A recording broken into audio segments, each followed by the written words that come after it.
നമസ്കാരം. ലോകത്തെ ഏറ്റവും വലിയ ജനാധിപത്യ രാജ്യമാണ് ഇന്ത്യ.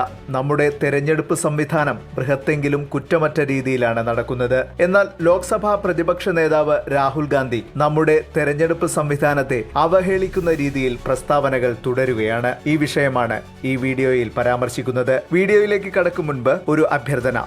നമ്മുടെ ചാനൽ നിങ്ങൾക്ക് ഇഷ്ടപ്പെടുകയാണെങ്കിൽ ലൈക്ക് ചെയ്യുക, കമന്റ് ചെയ്യുക, സബ്സ്ക്രൈബ് ചെയ്യുക. പ്രിയപ്പെട്ടവർക്കായി പങ്കുവയ്ക്കുക. നിങ്ങളുടെ പിന്തുണ മാത്രമാണ് ഞങ്ങളുടെ പിൻബലം. താൻ ഉൾപ്പെടെ തെരഞ്ഞെടുക്കപ്പെട്ട സംവിധാനം ശരിയല്ലെന്ന രീതിയിൽ രാഹുൽ നടത്തുന്ന പ്രസ്താവനകൾ രാഷ്ട്രീയ സാഹചര്യങ്ങളെ മലീമസമാക്കുകയാണ്. കർണാടകയിലെ വോട്ട് അട്ടിമറി ആരോപണങ്ങൾ നടത്തിയിരുന്നു നേരത്തെ. മുഖ്യ തെരഞ്ഞെടുപ്പ് കമ്മീഷൻ അതിനെ അക്കമിട്ട് നിരത്തി വിശദീകരിച്ചപ്പോൾ തന്റെ കയ്യിലെ തെളിവുകളുമായി കോടതിയെ സമീപിക്കാൻ രാഹുൽ തയ്യാറായില്ല. ഇതേ നടപടി തന്നെയാണിപ്പോൾ 2024 നടന്ന ഹരിയാന നിയമസഭാ തെരഞ്ഞെടുപ്പ് സംബന്ധിച്ചും ഈ കോൺഗ്രസ് നേതാവിന്റെ പ്രസ്താവന. വാർത്താ സമ്മേളനത്തിൽ വിളിച്ചു പറയുന്ന അവാസ്തവം ഒരേ സമയം ദൃശ്യമാധ്യമങ്ങൾ ലോകത്തിന് മുന്നിലാണ് അവതരിപ്പിച്ചത്. എത്ര പേർ തലക്കെട്ടിനപ്പുറത്തേക്ക് വാർത്തയെ കാണുമെന്ന് ചിന്തിച്ചാൽ രാഹുൽ ചെയ്യുന്ന നടപടി എത്ര പേരെ തെറ്റിദ്ധരിപ്പിച്ചിട്ടുണ്ടാകുമെന്ന് ചിന്തിക്കേണ്ടതുണ്ട്.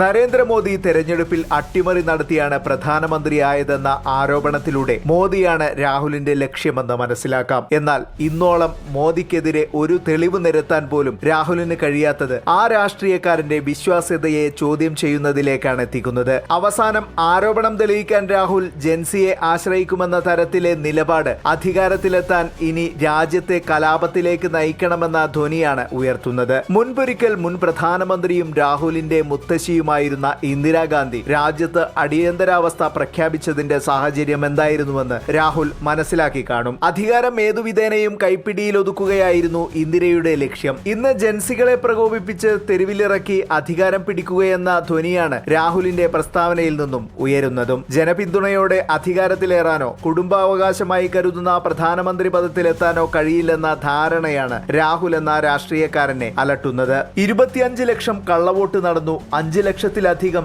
ഡ്യൂപ്ലിക്കേറ്റ് വോട്ട് ഉണ്ടായിരുന്നു. 93,174 തെറ്റായ വിലാസങ്ങളും 19 ലക്ഷത്തിൽ കൂടുതൽ ആവർത്തിച്ച വോട്ടുകളും ഉണ്ടായിരുന്നു തുടങ്ങി നിരവധി ആരോപണങ്ങളാണ് ഹരിയാന തെരഞ്ഞെടുപ്പുമായി ബന്ധപ്പെട്ട് രാഹുൽ ഉയർത്തിയത്. 8ൽ 1 വ്യാജ വോട്ടായിരുന്നുവെന്നും ഒരു സ്ത്രീ 100 തവണ വോട്ട് ചെയ്തുവെന്നും മറ്റൊരു സ്ത്രീ 223 തവണ വോട്ട് ചെയ്തുവെന്നും ബ്രസീലിയൻ മോഡലിന്റെ ഫോട്ടോ ഉപയോഗിച്ചായിരുന്നു തട്ടിപ്പെന്നും രാഹുൽ ആരോപണത്തിൽ കൂട്ടിച്ചേർത്തു. ഇതിൽ തെരഞ്ഞെടുപ്പ് കമ്മീഷൻ പറഞ്ഞത് മുഖവിലേക്ക് എടുക്കാതിരിക്കാം. പക്ഷേ എന്തുകൊണ്ടാണ് രാഹുൽ കോടതിയെ സമീപിക്കാത്തത് എന്നാണ് രാജ്യത്തിന് മനസ്സിലാകാത്തത്. ബ്രസീലിയൻ മോഡലിന്റെ ഫോട്ടോ സംബന്ധിച്ച് ആ വ്യക്തിയും രാഹുൽ പറഞ്ഞ കാര്യം തെറ്റാണെന്ന് തന്റെ വോട്ടർ പട്ടികയിലെ ഫോട്ടോ സംബന്ധിച്ച് വിശദമാക്കിക്കൊണ്ട് വോട്ട് ചെയ്ത പിങ്കി ജുഗീന്ദർ കൗശിക് വ്യക്തി വ്യക്തമാക്കുകയും ചെയ്തിരുന്നു. ഇതോടെ എച്ച് ഫയൽ എന്ന പേരിൽ രാഹുൽ ഉയർത്തിക്കൊണ്ടുവന്ന ആരോപണം പൊള്ളയായിരുന്നുവെന്ന് തുടക്കത്തിലെ വ്യക്തമായി. ഇനി രാഹുലിന്റെ ആരോപണങ്ങളോട് അനുകൂലിക്കുന്ന ഭാഗമാണ്. 2024 ഹരിയാന നിയമസഭാ തെരഞ്ഞെടുപ്പിൽ വോട്ടർ പട്ടിക ലിസ്റ്റിൽ ക്രമക്കേട് നടത്തിയെന്നാണ് രാഹുലിന്റെ ആരോപണം. നേരത്തെ കർണാടകയിലും ഇത്തരം സംഭവങ്ങൾ ഉണ്ടായതായി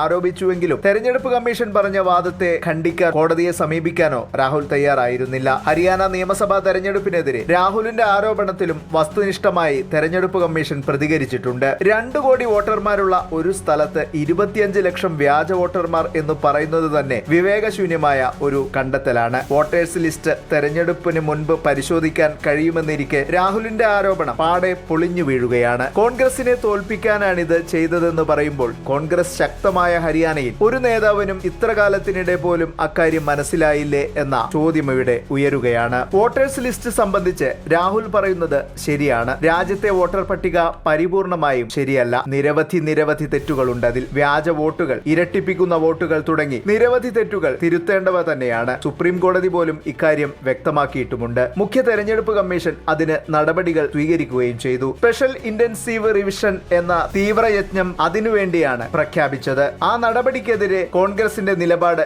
എന്തായിരുന്നുവെന്ന് രാജ്യത്തിന് വ്യക്തമായി അറിയാം. യാതൊരു കാരണവശാലും രാജ്യത്ത് SIR നടത്താൻ അനുവദിക്കില്ലെന്നായിരുന്നു കോൺഗ്രസിന്റെ നിലപാട്. രാഹുലും പ്രിയങ്കയും അടക്കമുള്ളവർ അത് പ്രഖ്യാപിക്കുകയും ചെയ്തു. മറ്റു പാർട്ടികളുടെ നിലപാട് ഇവിടെ പരാമർശിക്കുന്നില്ല. എന്നാൽ രാഹുൽ ഇങ്ങനെയൊരു നിലപാട് സ്വീകരിച്ചത് എന്തിനു വേണ്ടിയായിരുന്നു? തെറ്റായ സംവിധാനം തിരുത്തുന്ന നടപടിക്കെതിരെ രാഹുൽ എന്തിനാണ് തടസ്സം നിൽക്കുന്നത്? ഈ ചോദ്യം ഇവിടെ അവശേഷിക്കട്ടെ. രാഹുലിന് ഉത്തരമില്ല. രാഹുലിനെ ഇക്കാര്യത്തിൽ പിന്തുണയ്ക്കുന്നവർക്കെങ്കിലും ഉത്തരം കണ്ടെത്താനാവുമെങ്കിൽ പറയുക. തീവ്ര വോട്ടർ പട്ടിക പുതുക്കുന്ന നടപടി കേരളത്തിൽ ഉൾപ്പെടെ ഉൾപ്പെടെ തുടരുകയാണ്. 2024 ലോക്സഭാ തെരഞ്ഞെടുപ്പിൽ വോട്ട് ചെയ്ത 2.78 കോടി വോട്ടർമാർക്ക് എന്യൂമറേഷൻ ഫോറം നൽകി അത് BLOമാർ പൂരിപ്പിച്ച് വാങ്ങുന്ന നടപടിയാണ് തുടരുന്നത്. എല്ലാ വോട്ടർമാരും ആ നടപടിയോട് പൂർണ്ണമായും യോജിക്കണമെന്ന് അഭ്യർത്ഥിക്കുന്നു. കാരണം നമ്മുടെ തെരഞ്ഞെടുപ്പ് സംവിധാനം കുറ്റമറ്റതാക്കുക എന്നത് ഓരോ വോട്ടറുടെയും ഓരോ പൗരന്റെയും കടമ തന്നെയാണ്. മറ്റൊരു വീഡിയോയുമായി വീണ്ടും വരാം. നന്ദി, നമസ്കാരം.